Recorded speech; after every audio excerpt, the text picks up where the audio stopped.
Okay, it looks like we're live. Perfect. Hey everyone, it is not Sunday night, but we are live here at Bat City Comic Professionals. I am Shannon Live. I am the co-founder and president of Bat City Comic Professionals. If you're watching this on Facebook, you probably know who we are. If you're watching it somewhere else, you may not. So a little bit about Bat City is we are a 501c3 nonprofit organization that focuses on teaching reading, writing, and imagination skills to kids through comics education. On top of that, we are also an Eisner finalist comic book store located in Bradenton, Florida. So we use the proceeds from things that are bought in our store to help build out these programs that we do to help young people really explore their imagination and learn new things while they're doing it. We offer lots of incredibly cool programming throughout the weeks here at the store, but also with the Boys and Girls Clubs, the Boys and Girl Scouts of America, the local school system, and 4 counties worth of libraries, which is really exciting. We also have educational resources available for educators on our website that you are welcome to download and use for free at any time, or reach out to us if there's something else you need. We are very excited because this week we get the opportunity to be a part of Will Eisner Week, which is a week celebrating Will Eisner for all of the things that he created, but on top of that, for all of the impact that he has had on the industry throughout his life and beyond, as we talk about the legacy of Will Eisner. And with Will Eisner being such an incredible artist and teaching so many art styles and lessons throughout his life, and the Eisner Awards themselves celebrating writing and art through comics with his name connected to that, we wanted to take a moment to talk about comics as art and as art history. And so because of that, we have brought in art historian Barrett Burke to talk with you. And Barrett, will you tell everybody a little more about who you are? Hello, thanks for introducing me, Shannon. Absolutely. I am an art historian from Chicago, Illinois. I have been in the museum space and art history world since 2016, actually before that, probably 2011. And you know what, the intersection between comics and art history is such a rich, there's such a rich history there. It's taken me this long kind of in my career to finally see that the bridge between the two mediums, because there's always been such a huge divide between high art or the art world and then comics, where I think it's slowly been being bridged over this past couple decades. But it's always that connection between the art world and comic books was always there, just because there's a literary connection, the graphic arts. But throughout the past, I'd say 100 years, there's really been a great co-development between the art world and comic books, because art, as everyone knows, very much taps into the zeitgeist and culture that artists are working in, and comic books in particular are, while they are very commercial, they do tap into all of the needs, wants, desires, fears of contemporary audiences, and they're always on the pulse of the changes in society and the tastes of society. So it's honestly, it's one of those things where, in my mind, go to where the people are at, and that's where you kind of get a temperature of where the culture's at, because that's what art has always been. But within the art world, there can be this kind of separation between the art world and the culture and society that's it's operating in and commentating on. So comics are a wonderful opportunity to kind of, more, I'd say, like a ground level, and they're very approachable for all kinds of readers and from different perspectives and walks of life. It's such a wide reaching medium. And we can obviously talk about Western comics, manga, but name any country and there's a graphic medium to each of these countries that they've developed. And it's such a wonderful thing to learn more and more about it. And honestly, even just with American comics, it's so hard to keep up with everything. It's always so fascinating to learn about international movements and international history of comics. But it's always, Yeah, I was like, we're we are going to focus mostly on American comics today. So if you like, we'll talk slightly a little bit about just like what manga art looks like and stuff, but we'll focus mostly on American comics because otherwise we would be here for years. And hopefully I'm trying to currently coerce Barrett into doing a whole series of these videos. So you'll be able to hear him talk about like all the different kinds of things. So if that's something you'd be interested in, make sure you let us know, because that is something I'm totally trying to sneak attack him into right now. But before we dive too far into that, one of the things is everybody always talks about comics, and in terms of what is your origin story, we know the origin stories of superheroes and things like that is always a huge important impact on a comic book arc. And so for us, before we get too far in, I kind of want to just talk about like how we got to comics. So for me, it started here.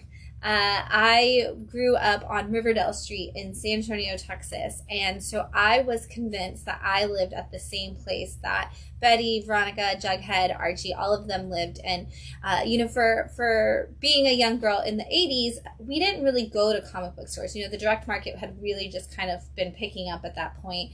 And so comic book stores were really starting to pop up more and more places, but I didn't really get to go to them. So we still had newsstand comics and the ability to buy comics at the grocery store. So I got all of my Archies at the grocery store, which is how I was able to get so many of them and collect them as a kid. And I kind of loved just the daily hijinks that they had, and it felt like a comic strip, because for me that was the other thing, is I read the newspapers, I dove into comic strips. I wanted that, like I would fight for the Sunday comics before anybody else could get them in my family. And so this was kind of that next stepping stone closer to an actual comic book, was going into the Archies. And then my older brother was really into Superman in the 80s and 90s, and so I would steal his Superman books and read them. Again, if you're watching, Sean, it's still a little too late to be mad about it, but I would steal his Superman books and I would read them, and I was like, comics are so cool, like it's awesome that it's like watching an episode of a TV show. And so it wasn't though until after college that I feel like I actually regularly went to a comic store. It was when I could make that decision on my own. And I would go to the comic book store, and I remember going in to a comic book store as an adult for the first time and not knowing where to start. Like feeling like, oh, I know I like X-Men, so I'd grab that, or I know I like Spider-Man comics and movies. We already, by the time I graduated college, we already had the Tobey Maguire Spider-Man, so it was like, we had the X-Men movies, so it was like, okay, I know I like these, and I'd pick those up. And you don't know that you have to pick them up in order until you know that you have to pick them up in order. And so I'd get them and I'd be like, oh, that kind of made sense. Like, this is fun adventure though, either way. And it wasn't until I started going regularly and picking up things as they came out that I realized, oh, it's episodic, it's serialized, it's something that I can read every month, every week, and get into. And here we are now. I own Bad City. If you watch Wind Down Your Weekend, you know that I read about 60 to 70 comics a week and talk about them to all of you. And so this is something that I want to make sure other people know, like, hey, comics are a medium. They're not a genre. There's every genre in the world that you can get into. And once I found that out, I was like, there's no end in sight. I'm going to live in comics for the rest of my life, because I can read whatever I want, and it's there in every genre for this really cool format where I get to feel like I'm watching TV, but I don't have to watch TV. And then I was working as an educator around that same time, and I was working at a school that was in danger of closing because they hadn't passed their standardized test enough times that was just the solution. They were just going to close the school. And I went to administration and I said, these kids are tired of doing the same worksheets over and over again. What if we mix it up? What if we use some pop culture information and we put the things they like as the curriculum? And so I started building curriculums out of young adult novels, out of movies, and out of comic books. And I realized that really brought them into it. They really, really loved it. And it was so much easier for them to understand the information. It worked with our English language learning students. It worked with our students with dyslexia. It worked with our students who were just disinterested in the reading materials. And they got excited about it. And I was working with middle schoolers then, and then I got switched to working with 3rd through 5th graders. And they fell even more in love with it. And then I thought, can I teach everybody with this? And here we are again at Bad City, and that is now what we do, is we teach through comic books to not only fall in love with reading, but to learn those literary skills, to learn those art skills, to learn those writing skills. And it's just absolutely incredible to see where this goes. Barrett, how did you get into comics? So this is similar to you. It honestly took quite a while to get into comics. I remember as a youngin', I would always ride my bike to it was a local bookstore. Shout out to Bestsellers, if anyone remembers that, in Palos Heights. They had the Wolverine, the first series, the Chris Claremont and Frank Miller.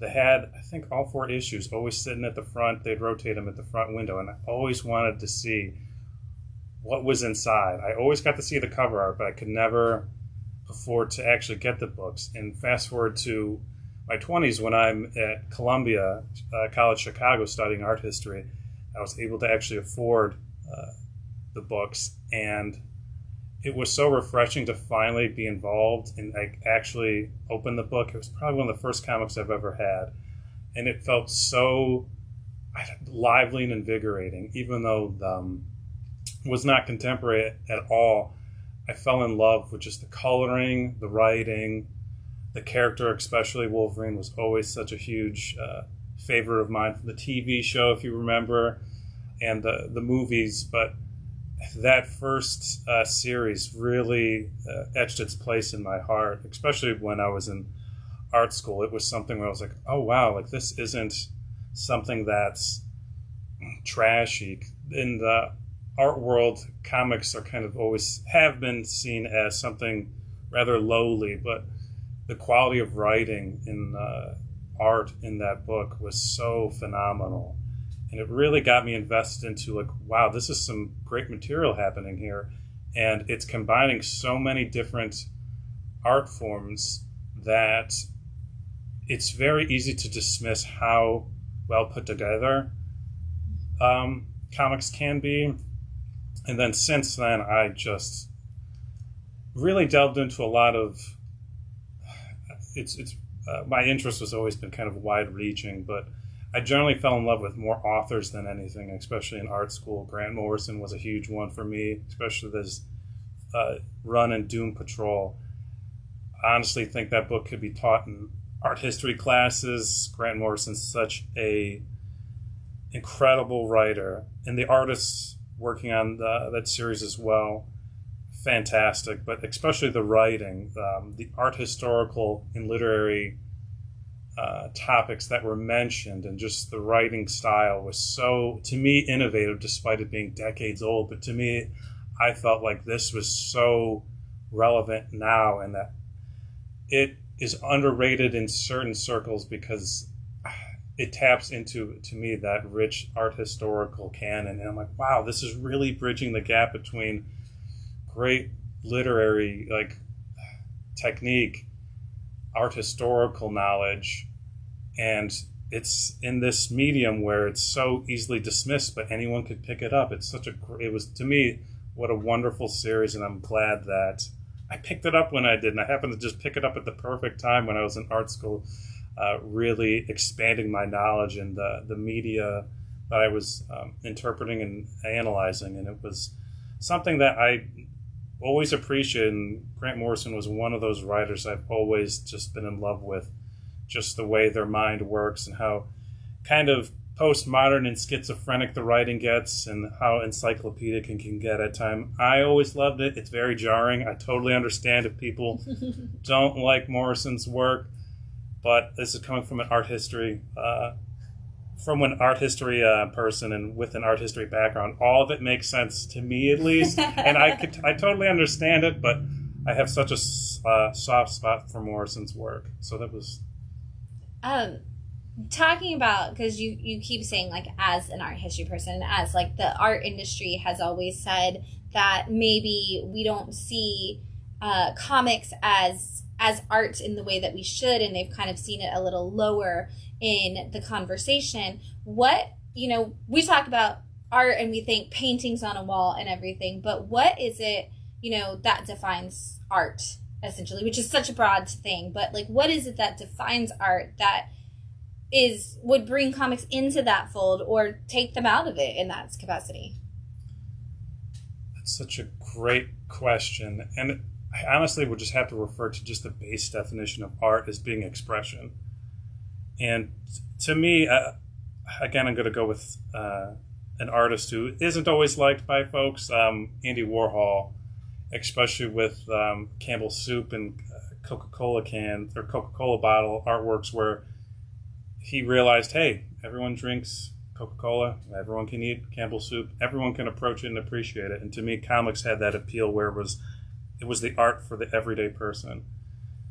To buy an artwork is terribly expensive, depending on the market.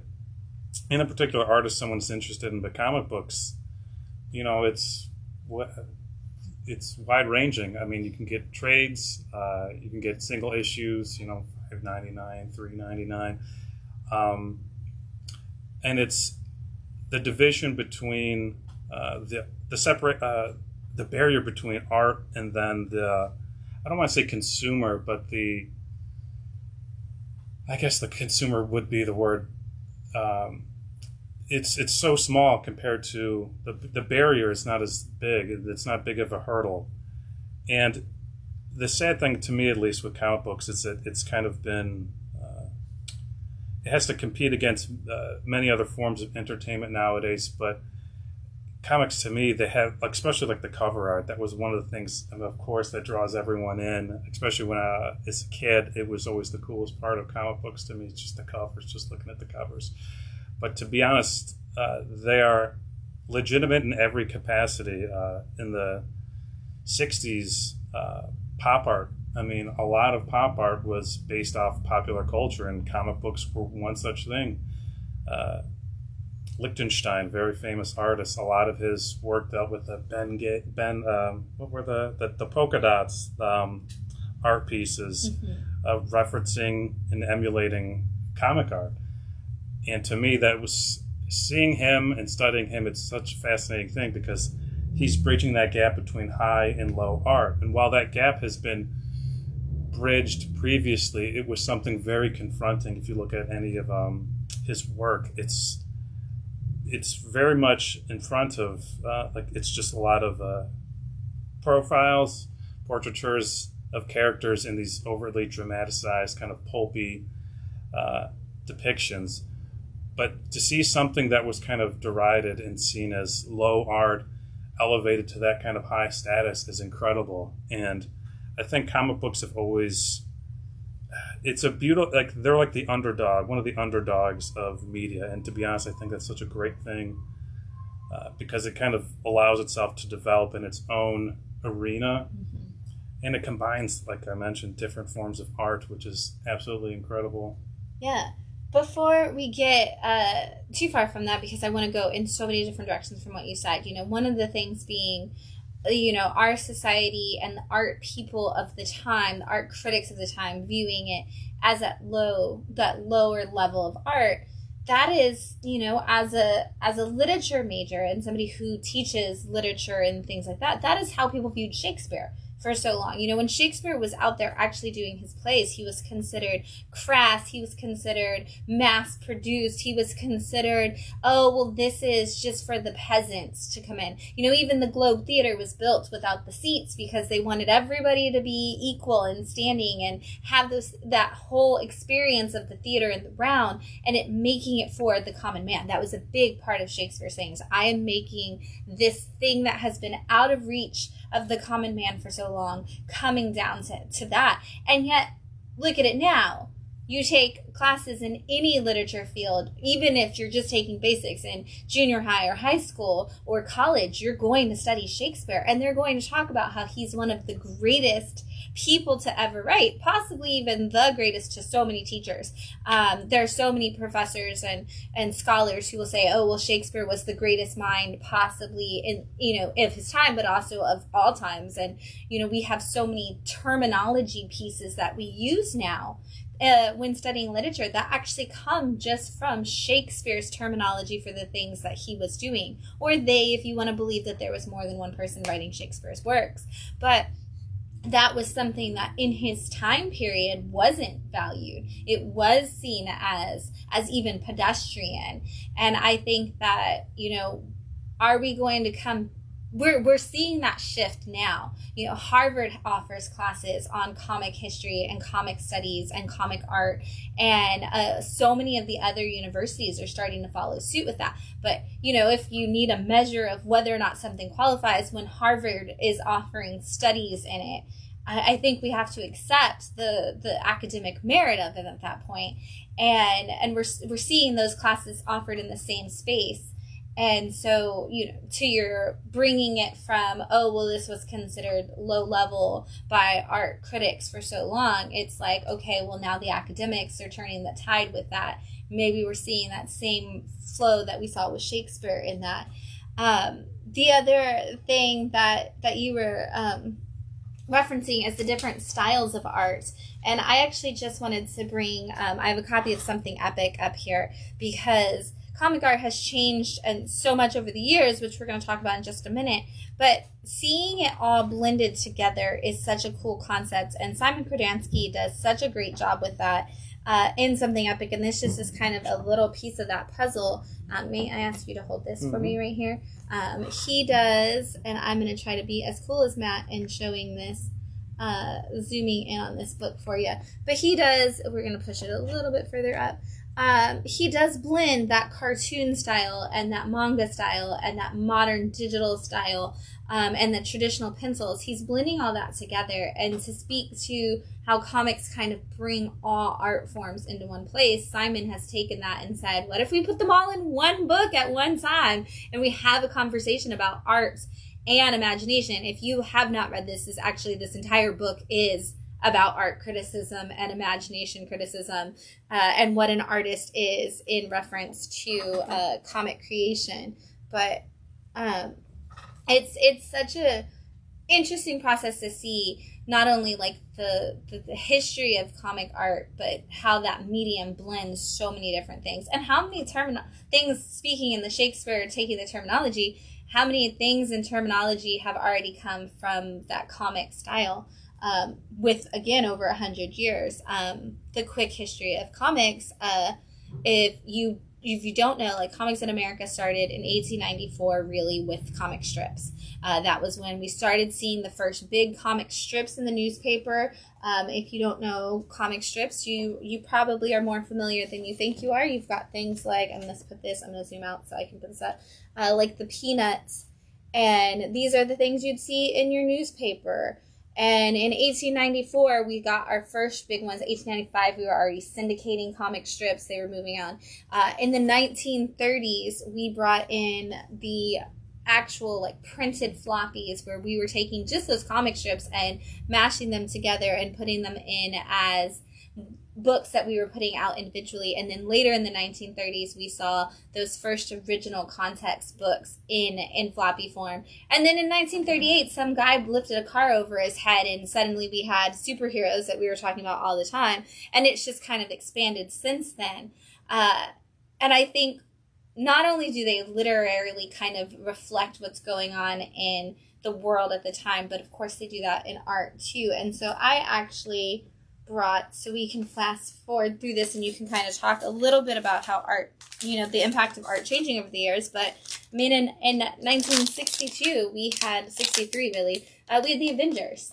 And I am not doing a let me show this off kind of situation, but just this first issue of the Avengers and that Jack Kirby style art, we had comic strips and we had comic art all through the Golden Age, but you see, that Jack Kirby flat style coloring and things. As an art historian, when you see something start like this, do you think, you think in terms of like, what does this mean like artistically, but do y'all also think in terms of like, where could this go? I think of where it can go, but to me, at least from an art historical perspective, what is it reflecting? And I like that you kind of went through the quick overview of comic serialization. Like from an art historical perspective, like I see this as a very like mythological kind of thing. It's like a modern mythology for contemporary audiences, and especially a serialized, collected kind of universe, this is such a wonderful representation of this new age mythology that was developed. And when I think of superheroes, I also, or in various forms, I think of, the narrative thorough through for a lot of these characters, and the mythology, morals, lessons, things like that. I think of, you can almost draw it back to, I'll use historical terms, the Lascaux paintings, Trajan's column, the Bayeux tapestry. A serialized graphic narrative is is a thing that's been with us for quite some time, since the beginnings of art, and that we have these portable versions of that. Is, to me, it's great to see how far narrative visual art has come. I think that's one thing that needs to always be taken account of. Yeah, I brought, and I'm going to keep going with this. I actually also brought, I did not bring an issue from the 70s, but I brought something from almost every decade, and sticking with the Avengers to kind of just see how that art form morphed over the years. You can see those transitions when you go from, this is in the 80s, and you can kind of see we still kind of have some of those similar qualities that we had in that 60s style. But I mean, even your trade dress changing, seeing the art style really just change over the course of the years. You're still getting a lot of that shading and things like that. But I mean, you can probably speak more to the fact of the changes between 60s and 80s art for the comic industry.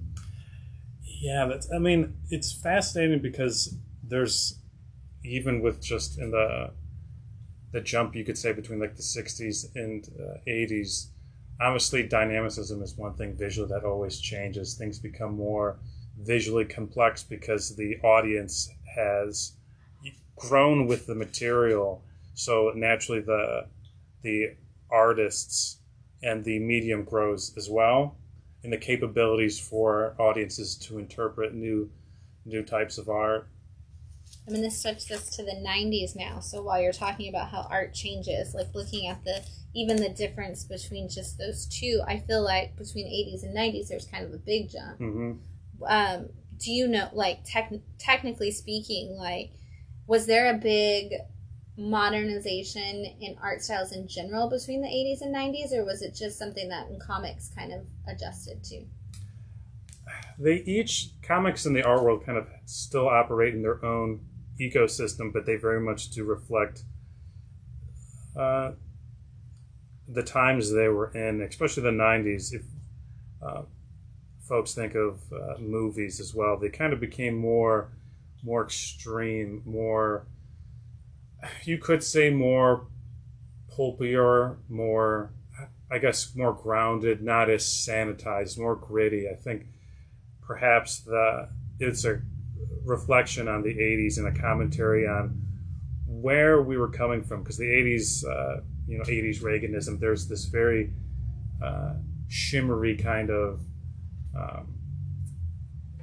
aura to everything. In the 90s, there's a lot of aftermath to that presidency that really reflected in the art of the 90s. I mean, film, visual arts, comic books, everything seemed reflective of what happened previously. And obviously the art style is very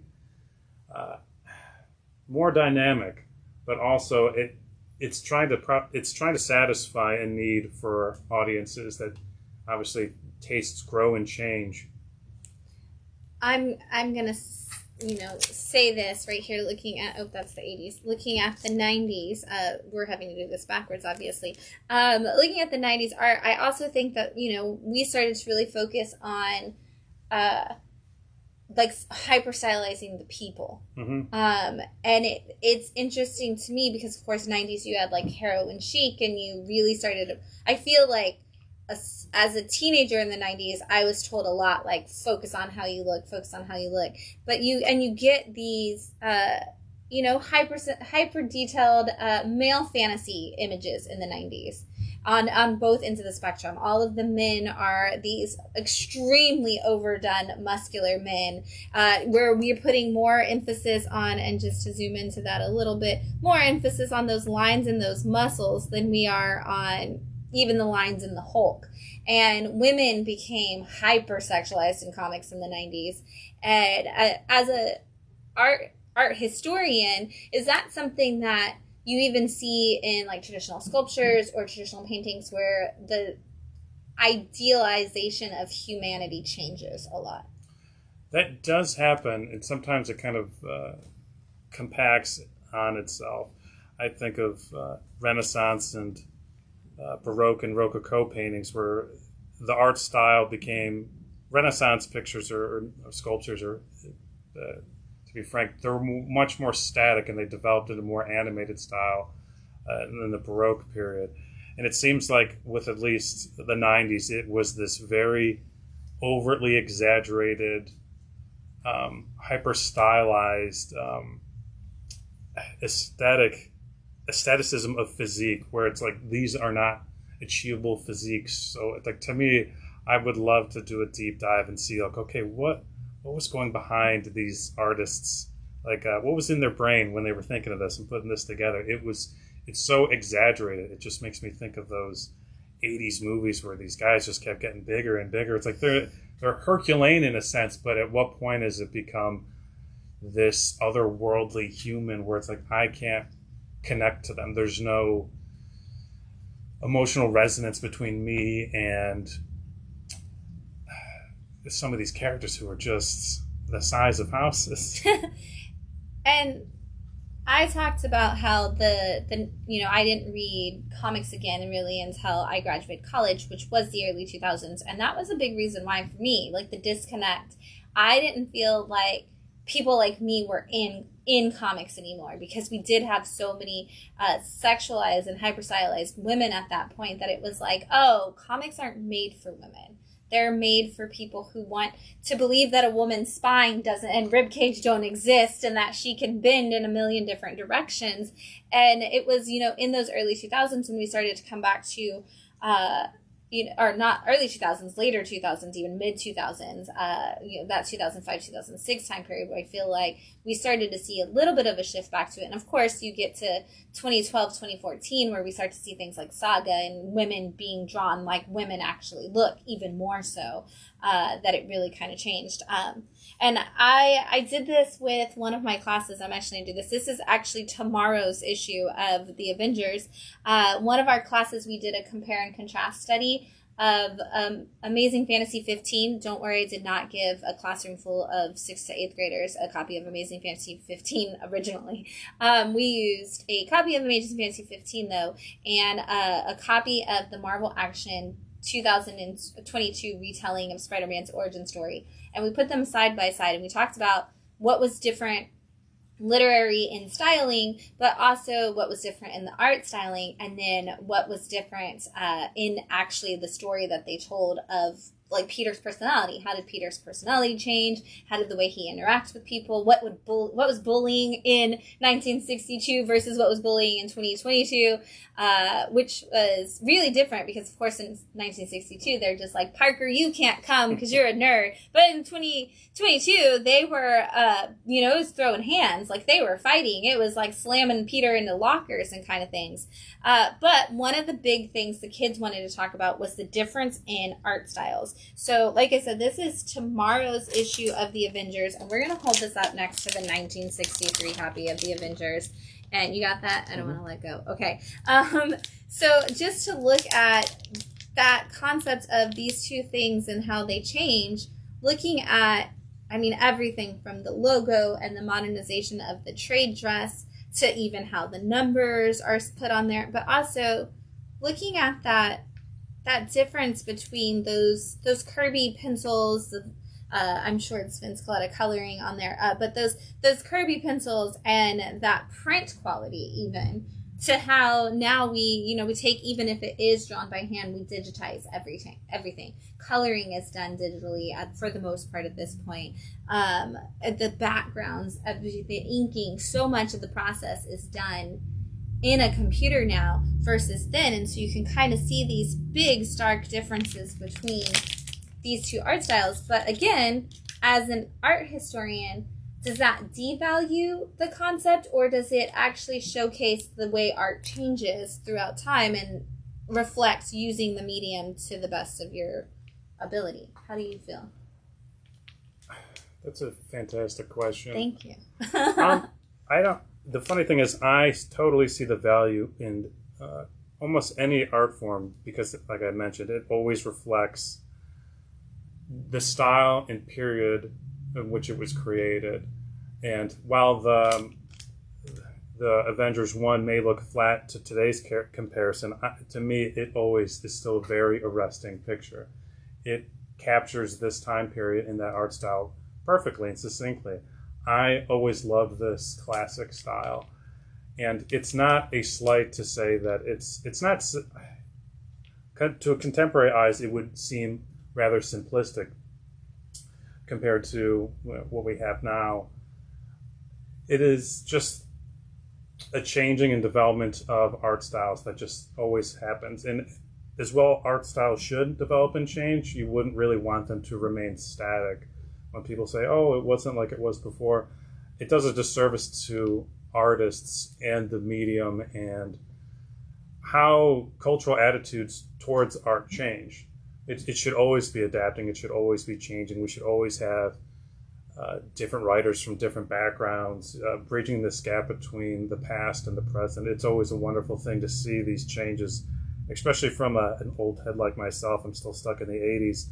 I still love a lot of what these artists are doing. That's such a arresting Avengers. I mean, that Falcon and Vision, if I see there correctly, it captures the eyes. It still captures the eye. It still does what it's intending to do, just in a more modern and contemporary way.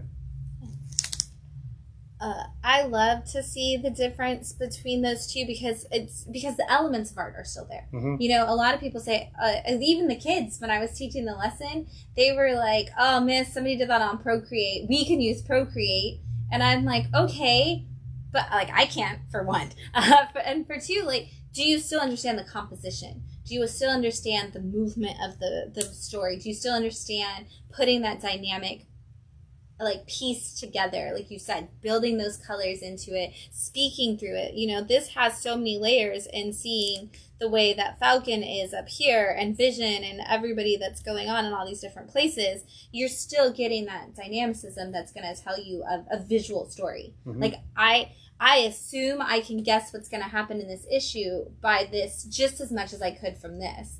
And that's the point. That's the point of the cover art, right? Mm-hmm. Is to tell me a story.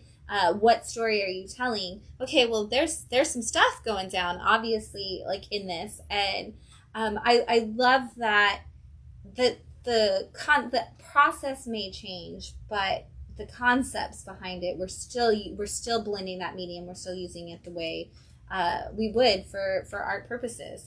And you don't have to keep holding that. I will take that from you. I do want, I obviously am not going to keep you here forever, because we would stay here all day and talk about the concept of art and art in here. I do, though, want to, I think we are like getting close to time, so I do want to kind of talk about really fast where you've looked at all of art, like you look at art throughout time, you've processed all the different changes, like you study the different forms of medium and things like that.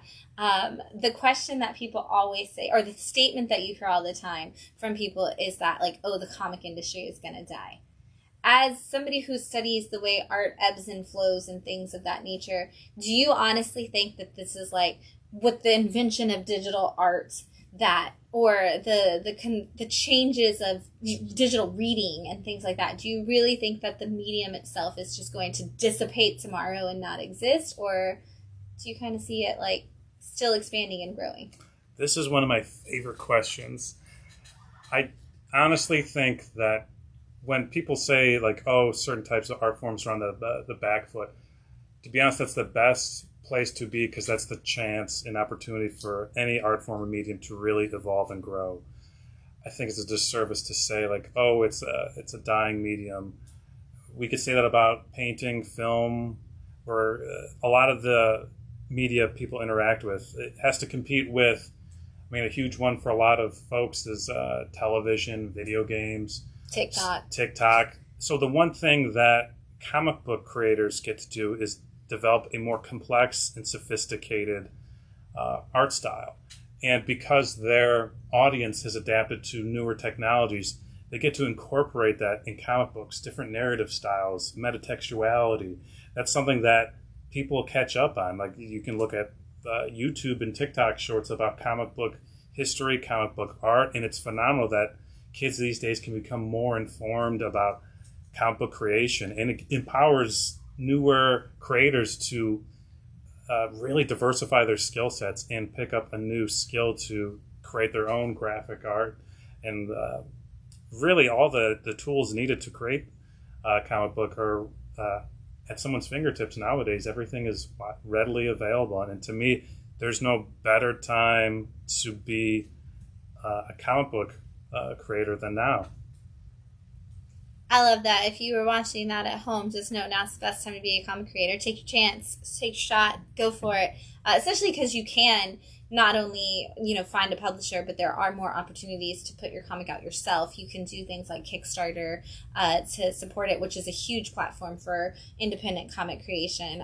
Stores are always a lot more willing to take that chance with creators who come in with their books. All those printing presses, they're not, you don't have to necessarily go through a publisher. I know, like Comic Wellspring, you can send your book to them, Kablam, things like that. So there's actually the opportunity to find those resources easier because of the internet and take those chances. So I love that. As I definitely, obviously, as somebody who owns a store, I don't see this industry dying anytime soon. I definitely don't see the medium dying. When people say that, I'm like, that's absurd. Like, no medium throughout time of art has actually just completely gone away. Like, I know people who still sculpt things for a living. I know people who are painters for a living.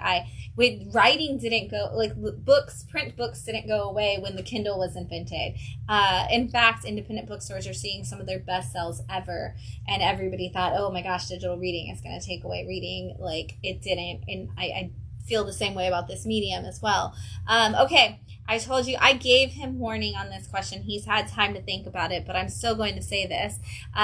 If you had to curate a comic exhibit at a museum, what are you putting in it? That is an impossible task. There are several different ways one could go about it. Obviously, you can go by the canon. And that, to be honest, that would probably be the safest bet, is to kind of study different comic history canons and really focus on a specific area. I would probably end up doing that because it is always so refreshing to see different age groups interact with this medium. I love when my dad says, "Oh, what are you reading? Action Comics. I remember that." And then it's, to me at least, if it was up to me, it's such a cop-out to say just to see if I could focus on a canon of comics. And not even just the canon, sometimes the things that are the outliers too. Those are some of the best comics people can interact with and read. And you could almost do country by country, decade by decade, with this kind of, if I was going to curate that type of show. But at least I would say that kind of, if I were talking about Western comics, North American comics, I would say I would try to at least, if that was a dream, capture the past 100 years or so. No, you've got a lot to work with. I think for me, one of the things I would definitely want to see in that exhibit, if you are going through that, even that canon, what happened when Seduction of the Innocents came about in the Comics Code Authority. Like, I'd love to see, Batman went from a man who was a detective with guns and all of that to this campy, Adam West style Batman. Green Lantern started punching people with space-made fist, and Green Arrow had arrows that were fist, and everything became super comical, and we tried to hide the message a little bit more in that out of this world style. But then you come back into the nitty gritty with Watchmen and Dark Knight and all of that. And then the modern idea of things like Vertigo and stuff. And while I'd love to see all that mainstream stuff, really I would love to see a section that highlights the work that people like Flo, who left Marvel to go and do comics like the underground comics with the X. I'd love to see that, and those zines, those political zines that came out in the 60s, 70s, and 80s, and in the 90s with the Riot Girls. Like, I'd love to see an exhibit that had all of that in there, that was like, hey, you know, when people were like, oh, well, mainstream can't say what they want to say because the Comics Code Authority is blocking them from doing that. Look at this underground uprising that happened where we still said things. We still did things. You know, there's a comic from the 60s or 70s, I believe, that's actually about abortion. Oh, wow. And was about women's rights to have one. And that was a zine, that was an underground comic that was made. And it's like, people were like, hey, Comics Code Authority won't let us do this, but we're still going to tell these stories because they need to get out there and people need to push them out. And there's always been that, I'm going to go leave this stack of books right here and see if it like impacts the people it needs to impact mentality with literature and with art. You know, art is, like you said, the definition, expressionism, and getting out there and saying something. And comics have always said something. You know, that was Stan Lee's big thing, is that a comic without a message is like a man without a soul. And to just see, I would love to see that curated into that exhibit. And I love that conversation all the time of talking about, like, what is the soul of the comic? What is that message that we're putting into it? Before we go, if you are one of those people that Barrett said now's the time to jump in and make comics, since we are talking about the great Will Eisner and all of the things he did. If you didn't know, there are essentially comic making textbooks that are based off of Will Eisner's work and that are by Will Eisner. And so first up is the Will Eisner Expressive Anatomy for Comics and Narrative, which uses principles that he used towards that expressive anatomy and building out those narratives through the people in the story, which is such a great concept. And then my favorite, which is the Graphic Storytelling and Visual Narrative Guide from Will Eisner's collection. This is so great. It talks about those basics of just putting words and images together in the storytelling and how to use that narrative tool to make a dynamic story. And then kind of your basics, comics and sequential art. This is a great one that's going to take you all the way to the beginning of like how to just make sequential art and what comics are. These are absolutely great tools. This one's adapted from Will Eisner's course that he taught on visual arts at the New York School of Visual Arts. So these are textbooks, literally textbooks that use Will Eisner's own teachings and own information to guide you along the process of like, how can I start in comics? How can I study comics? I know you're reading a great book right now that you were talking about. What is that history book that you're reading that people could look into? Oh, the Oxford study of, the Oxford comic book studies. It is I don't want to say a survey, but it's a study of different comic books from all around the world in different the different genres and mediums and authors in the different themes, different social political topics each of these artists is working with. Such a fantastic book that really shows the breadth of what the medium is. It's not just superheroes. It's such a wide-ranging medium all over the world.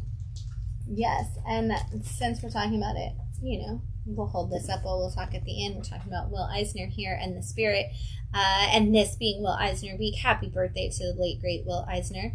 But there's so many great books that you can reach out to, that you can find. I always say comics are for everyone, and there is a comic book for everyone. Remember, it's a medium, not a genre. So every genre you love in literature exists in this medium, and your local comic shop is happy to help you find the book that's perfect for you, feel free to go in and ask questions and check it out, because that's what comic book stores exist for. Have these conversations, find the books that are right for you.